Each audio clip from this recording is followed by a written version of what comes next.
0.25 क्या है 0.25 और ब्रैकेट में 4f-3 ब्रैकेट बंद और इक्वल 0.05 और ब्रैकेट में 10f-9 यानी कि यहाँ पर देखेंगे आप पॉइंट हटाएंगे तो कितना आ जाएगा 100 क्योंकि पॉइंट के बाद कितने डिजिट है बेटा 2 तो हमने क्या लगाया 100 2.0 लगा दिया। अब यहाँ पर भी पॉइंट हटाया क्या लगाया बेटा 100 क्योंकि पॉइंट के बाद कितने नंबर थे बेटा 2 तो 2 जीरो लगा क्योंकि इसको आसान करने के लिए हमने ये करा होगा। ठीक है ना। अब 100 से 100 कैंसिल क्यों बेटा सब मल्टीप्लाई में है। रीजन किस लिए काटा सब मल्टीप्लाई में है और अगर प्लस माइनस में होता तो नहीं काटता क्रॉस मल्टीप्लाई होने के बाद में काट सकते थे पर यहाँ पर सब क्या है मल्टीप्लाई में इसलिए हमने काट दिया।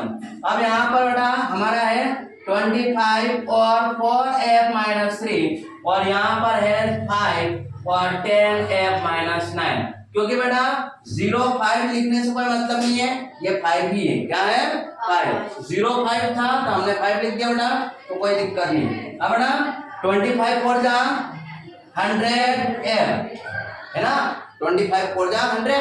अब बेटा यहाँ पर 25 3 जा माइनस का 75 कितना है बेटा 75 इक्वल तो बेटा इक्वल 5 10 जा 15 कितना बेटा 15f और 5 9 जा 45 यानी 5 10 5 नाम 50 और 5 नाम 45।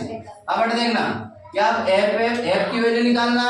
अब f की वैल्यू निकालने के लिए क्या करेंगे हम कि f वाले डिजिट को अलग और बिना f वाले को डिजिट अलग। तो यहाँ पर ये प्लस का है ये इधर आएगा तो बेटा क्या होगा माइनस का क्योंकि ये क्या है प्लस का यानी 100f माइनस क्या है बेटा 5f क्या है 5f।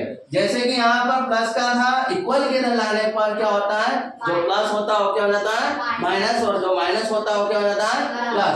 तो ये प्लस का था इधर आया बेटा इक्वल को इधर तो क्या हुआ वो माइनस का।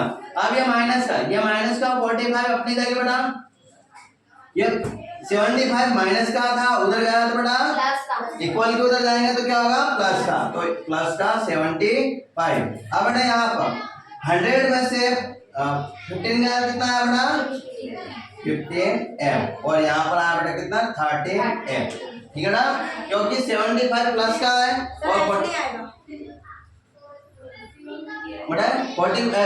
75 क्या है प्लस का है और 45 क्या है माइनस का है तो माइनस का मतलब कितना है 30। अब बेटा ये f के साथ में क्या है मल्टीप्लाई क्या है ये मल्टीप्लाई होने के कारण इसका इक्वल के उधर भेजकर कहाँ भेज रहे हैं डिवाइड में कहाँ पर डिवाइड में। बेटा यहाँ पर माइनस था तो उधर जाने पे प्लस हो रहा है क्योंकि इसके साथ ना तो मल्टीप्लाई नहीं हो रहा इसलिए हमने क्या करा बेटा प्लस का था तो माइनस और माइनस का तो प्लस। पर इन दोनों में नंबर और वेरिएबल में क्या नाता हो रहा है मल्टीप्लाई का तो मल्टीप्लाई का होने के नाते इक्वल के उधर भेजते हैं क्या हो जाएगा वो डिवाइड में चला जाएगा। तो यहाँ पर f इक्वल 13/15 0 से 0 कैंसिल यानी f बराबर 3/5 ये हमारा आंसर।